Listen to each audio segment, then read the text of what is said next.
સ્વામિનારાયણ હરે સ્વામિનારાયણ હરે. સ્વામીએ વાત કરી છે અને વૈરાટ તથા મહાપુરુષાદિક જે તે મૂર્તિનો મહિમા તો સમજે છે. આ બાકી છે ને બોલું કે 8મી વાત બાકી છે કે 8મી વાત બાકી છે. અને ચૈતન્યાનંદ સ્વામી કહે, એક સમયે સ્વામીએ મારા સામું જોઈને અતિશય દયાએ કરીને વાત કરી છે.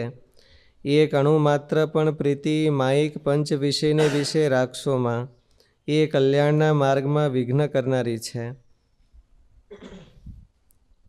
અને વૈરાટ તથા મહાપુરુષાદિક જે તે મૂર્તિનો મહિમા તો સમજે છે ને માયા સાથે કેમ જોડાય છે એ પ્રશ્નનો ઉત્તર છે. એ ઐશ્વર્યાર્થી ભક્ત છે તે સારું જોડાય છે ને જ્ઞાની ભક્ત હોય તે તો ન જોડાય. તે માટે જ્ઞાનીને જ ગીતામાં શ્રી કૃષ્ણ ભગવાને શ્રેષ્ઠ કહ્યા છે ને તે ભક્ત જેમ શ્રીજીને ભજે છે તેમ શ્રીજી પણ એને ભજે છે. શું કીધું?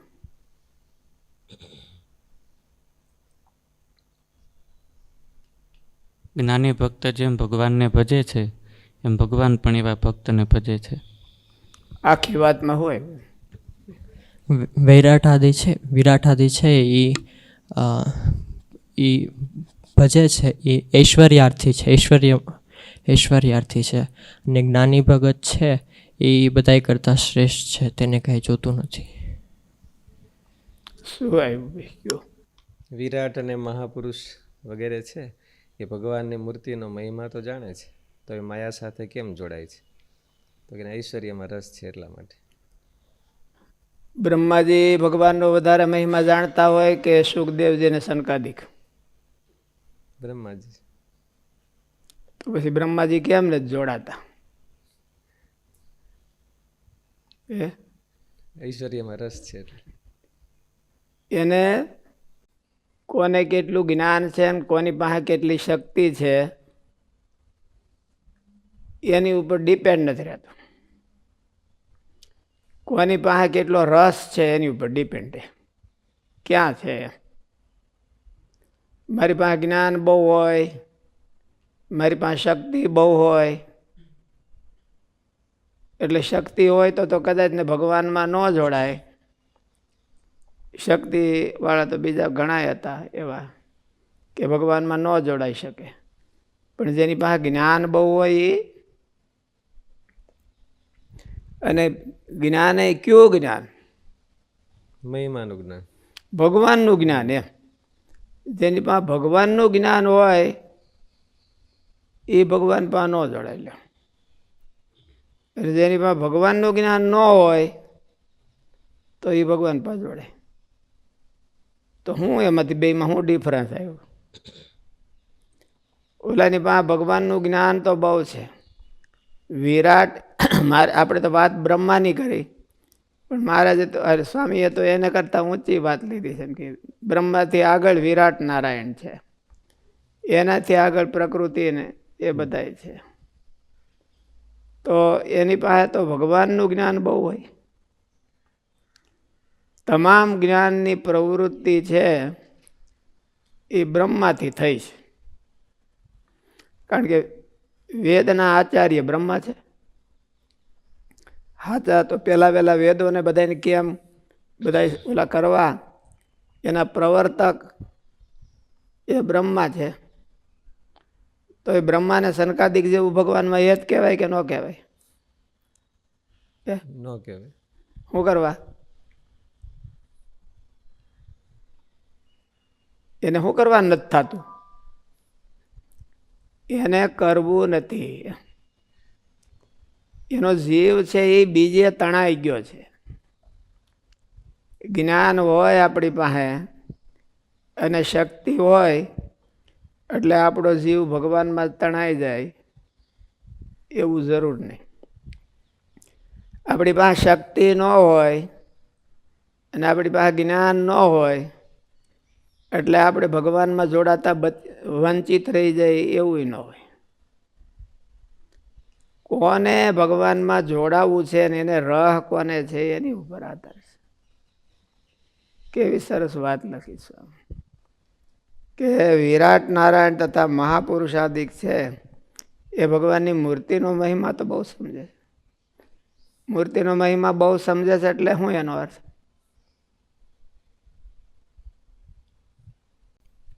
બધા કરતા બીજા બધા કરતા વધારે સમજે છે. બીજા બધા કરતા વધારે સમજે છે. આ સૃષ્ટિમાં બધા જે સૃષ્ટિની અંદર જીવ આવ્યા એના બધા કરતા વધારે મહિમા સમજે છે કે ભગવાનનો મહિમા અને યથાર્થ જાણે છે. સમજે છે એટલું જ એવું નહીં કે ખાલી આપણે આપણી જોડે કથા કરી દઈએ, કથામાંથી ઊભા થયા વાંધ કાંઈ ચોટ્યું ન હોય એટલે એવું નહીં. તો મહત્વનું કયું છે? મહત્વનું કયું કહેવાય? પોતાની ઈચ્છા, રસ છે. આપણને રસ કે એની કોઈ આપણો યોજાય છે એ જીવનનો રસ છે. કેટલાય હાવ અજ્ઞાની હોય, કાંઈ ખબર ન હોય, શક્તિ એ કાંઈ ન હોય, એવું પણ બને. અલ્પ ભક્ત હોય ને કાંઈ શક્તિ ન હોય અને જ્ઞાન એ કાંઈ ન હોય. આપણે તો કેટલું બધું ચોપડા આમથી આમ ઉથલાવતા હોઈએ છીએ, આમથી આ મોટા મોટા ચોપડા એને બધાને. એટલે મોટા મોટા ચોપડા ઉથલાવે ભગવાનમાં હેત થઈ જાય એવું ન હોય. યુનિવર્સિટીના ચોપડા ઉથલાવી નાખે બધા તોય ન થાય. એને કરવું જ નથી. તો મોટે શક્તિ કેવી હતી એમ? ઓલો હિરણાક્ષ, હિરણ્યકશિપુનો મોટો ભાઈ, એ પૃથ્વીને બેવડી તેવડી વાળી અને એન્જિનિયરો નકશાનું આમ ગુંડલું વાળે એની ઘોડે લઈને પોતે લઈ આવ્યો એવો. અને મહાસાગર છે એ તો એને ગોઠણે ગોઠણે થતો હતો. અને સદાને માટે એને એક આકાંક્ષા રહેતી હતી, હું મને કોઈક બાંધવા વાળો મળે. એને સદાને માટે એવી આકાંક્ષા રહેતી હતી કે મને કોઈક સેટિસ્ફેક્શન કરે એવો બાંધવા વાળો મળે. મારે સેટિસ્ફેક્શન થતું નથી. કોઈક આવ્યો હોય ને એકાદા લાફામાં ઉલ્લી જાય તો પછી એને સેટિસ્ફેક્શન ક્યાં જ થાય? એક જ લાફો મારે તો ઉલ્લી જાય તો એને સેટિસ્ફેક્શન નહોતું થતું. શક્તિ તો કેવી હતી લ્યો, કે આખી પૃથ્વીને રાઉન્ડ કરી અને પેલા પાઇપમાં નાખીને પાઇપ ખંભા બગલમાં નાખીને લઈ આવતો હતો. પાતાળમાં જઈને પૃથ્વી રસાતાળમાં ત્યાંથી લઈને પાછો આવતો હતો. એટલી શક્તિ હતી. જય વિજયમાં કેટલી શક્તિ હતી હશે? એ તો ભગવાનના પાર્ષદ હતા, ધામના દરવાજે બેઠા હતા. અને એના જેનામાં વધારે શક્તિ હોય એટલે એને ભગવાનમાં વધારે હેત થઈ જાય એવું નહીં. આપણે નારદ ભક્તિ સૂત્રમાં, આમ તો શાંડિલ્ય સૂત્રમાં આવે છે, ન જ્ઞાનમ. ભગવાનની ભક્તિ કોને કહેવી? તો કે જ્ઞાન છે એ ભક્તિ નથી. જ્ઞાન તો શિશુપાળને હિરણ્યકશિપુને એને બધાને હતું. કંસને આ કૃષ્ણ છે એ ભગવાન છે એવું બધું માનતા હતા અને ઓળખતા હતા હોતે કે આજ યા બીજો નહીં એવું ઓળખતા હતા. એટલે જ્ઞાન હોય એટલે હેત થઈ જાય. હેત તો જ એને કરવું હોય એને થાય. બીજા ગમે એટલા આટા મારે ને ગમે એટલી શક્તિ હોય, ગમે એટલું જ્ઞાન હોય, એનાથી હેત થાય નહીં. કેવું ન થાય? ગમે એટલે ધમપછાડા કરે તોય ન થાય. શક્તિ હોય જાજા ધમપછાડા કરીએ કે ને? માખી ઉડતી ન હોય ધમપછાડો શું કરે? પોતાની માખ ઉડાડવી હોય તેને કેવું કે ભાઈ આવો તો સદગુણ સ્વામી આ માખ બેઠી છે, માખ ઉડાડી દો. માખ ઉડતી ન હોય ધમપછાડા શું કરે? ધમપછાડા કોણ કરે? જેની પાસે શક્તિ હોય એ ધમપછાડા ખૂબ કરે. ધમપછાડા કરીએ કઈ ભગવાનમાં યાદ થઈ જાય એવું ન હોય. એ તો શાસ્ત્ર પ્રમાણે કીધું હોય એમ કરે તો. આપણે બોલામાં એ જ આવે છે ને નારદ ભક્તિ સૂત્રમાં, ભગવાનમાં હેત કેમ થાય? ગમે એટલું જ્ઞાન હોય તોય હેત થાય નહીં. ગમે એટલી શક્તિ હોય તોય હેત ન થાય. ગમે એટલી સ્કિલ હોય, સદગુણો હોય, એના કરતાં બધાયના કરતાં ભગવાનમાં હેત છે એ નોખું છે. એટલે એક કરે થઈ નથી જાતું.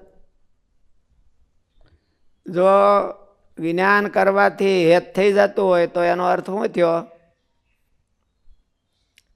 જ્ઞાન ને હેત બે તો જ્ઞાન છે હેતુ. હરખા છે, એક છે. શક્તિ આવી જવાથી ભગવાનમાં હેત થઈ જતું હોય, હારી શક્તિ, મોળી નહીં, રાવણ કંસ જેવી નહીં, જય વિજય જેવી. જય વિજય તો ભગવાનના પાર્ષદ જ હતા અને ભગવાનની સેવા કરતા હતા. બીજું કાંઈ શું કરતા હતા? ધામમાં શું કરતા હતા ભગવાન? જય વિજય તો સેવા જ કરતા હતા. તો એને ભગવાનમાં જ કેમ નહીં થયું હોય?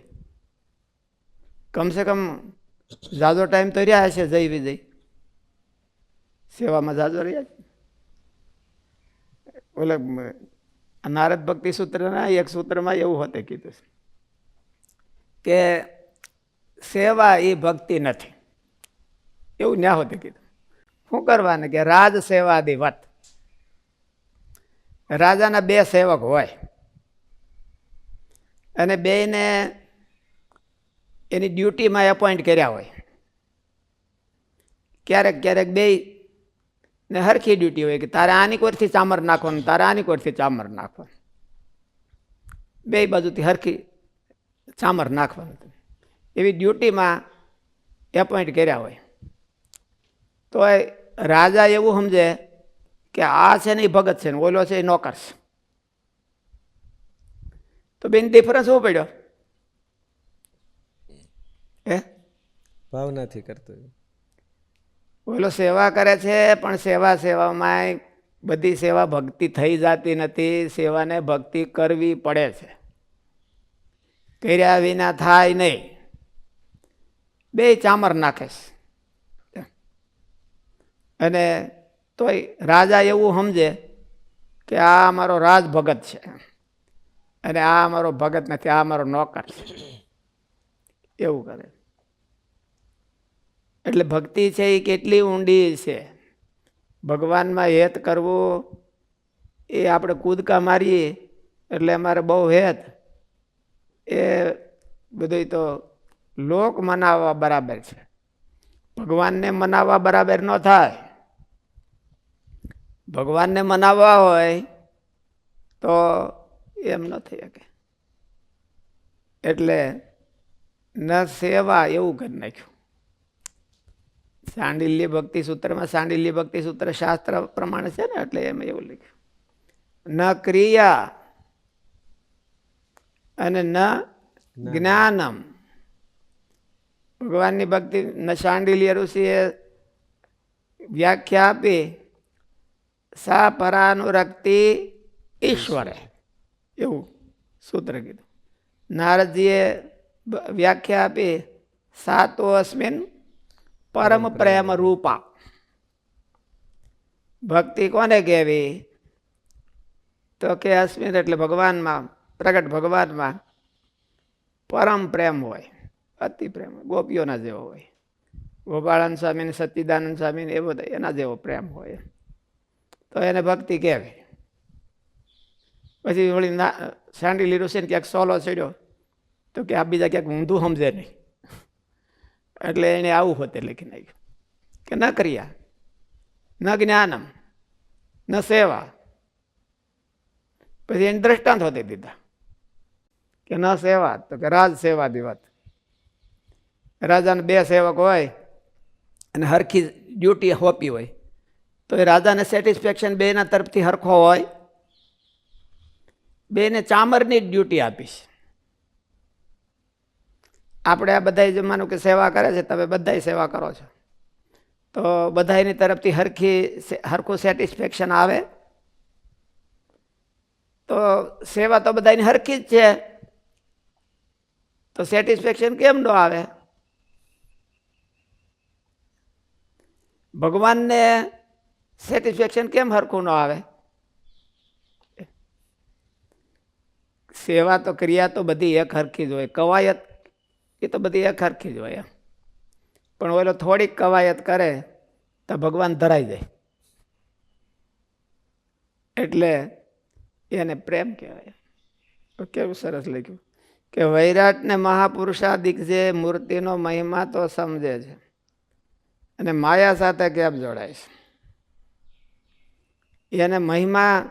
પછી સ્વામીએ કેવું લખ્યું કે મૂર્તિનો મહિમા સમજે છે, ભગવાનનો મહિમા સમજે છે, અને તોય પાછા જોડાય છે માયામાં. મહિમા આનો સમજે અને જોડાય બીજે. મહિમા તો આપણે સ્તુતિગાન કરતા જોઈએ છીએ ને, ઓહો ઓહો ઓહો સ્તુતિગાન કરતા માણસની હોતી સ્તુતિ કરતા હોય. ગુરુવ સ્તોતવ્યા પ્રત્યક્ષ એને એવું કીધું છે. ગુરુઓની સ્તુતિ સીધે સીધી કરવી અને ચેલાઓની સ્તુતિ એ આઘા હોય ત્યારે કરવી, બહુ આઘા વ્યા જાય ત્યાર પણ કરવી. બહુ ભારે હતા હો ભાઈ, બહુ ભારે હતા એવું સ્તુતિ કરવી, એવું શાસ્ત્રમાં કીધું, નીતિમાં. એમ ગુરવ પ્રત્યક્ષ તોતવ્યા અને શિષ્યા પરોક્ષેણ સ્તોતવ્યા. એ પરોક્ષ થાય ત્યારે એની વખાણ કરવા, હોય ત્યાં સુધી બહુ વખાણ કરવા નહીં, બહુ હાજર હોય ત્યાર સુધી વખાણ ન કરવા. પાછળથી કોઈક બીજા આવે એને ઇન્ટ્રોડ્યુસ કરવા. ભાઈ અમારે અક્ષર ભગત છે, એવા કોઈ ભગત નહીં દુનિયામાં. પણ આ અક્ષર ભગત સાંભળી ન જ આવે જોઈએ, અને તો અક્ષર ભગતનું ઓલું ફરી જાય, કદાચ થોડુંક ખોબરું ફરી જાય કે મારા જેવો કોઈ નથી, તો હવે હું નાક દબાવું તો આનું મોઢું ખુલે. એવા એટલે પ્રત્યક્ષ નહીં સ્તોતવ્યા. તો ગુરુજનોને પ્રત્યક્ષ સ્તોતવ્યા એમ શું કરવા કીધું? શું કરવા કીધું? એ રહસ્ય બધા સદગુણ સ્વામી જાણે.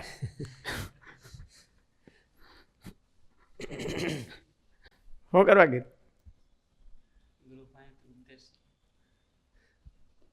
એને રાજી થવાનું છે, એને તો રાજી થવાનું છે, એને બીજું કઈ બોલું કરવાનું નથી ને. એને રાજી થવાનું છે, એમ જાણે કે આની ભાવના છે તો રાજી થાય. આની ભાવના છે તો રાજી થાય. ભાવના કળાય ક્યાંથી? તો કંઈક એક્શન કરે તો કળાય. એટલે એક્શનના આધારે ખબર પડી જાય. પછી ઘણી વખત એક્શન કરે ભાવનાની, તો ગુરુને ખબર પડી જાય કે આ ભાવનાની એક્શન નથી, આ રિવર્સ એક્શન છે. એટલે ગુરુને કાંઈક ઓલી હોય તો ખબર પડે, નકર તો ન પડી જાય. ગુરુને હોતી સેન્સની હોવાની જરૂર કે નહીં, એમ કે પછી ગુરુ થઈ જાય એટલે સેન્સની જરૂર નહીં. લગભગ ગુરુઓ સેન્સ લેસ થઈ જતા હોય છે. ઝાઝા શિષ્યોનું વખાણ મળે કરવા પછી સેન્સ લેસ થઈ જાય, જો બહુ વખાણ કરવા મળે. એટલે બહુ તો નહીં સ્તોતવ્ય એવું કીધું છે, પણ આપણે તો આ સ્તોતવ્ય એ હાથમાં આવી ગયું તો આપણે શું કરવાનું? ખોટનો ધંધો કરી.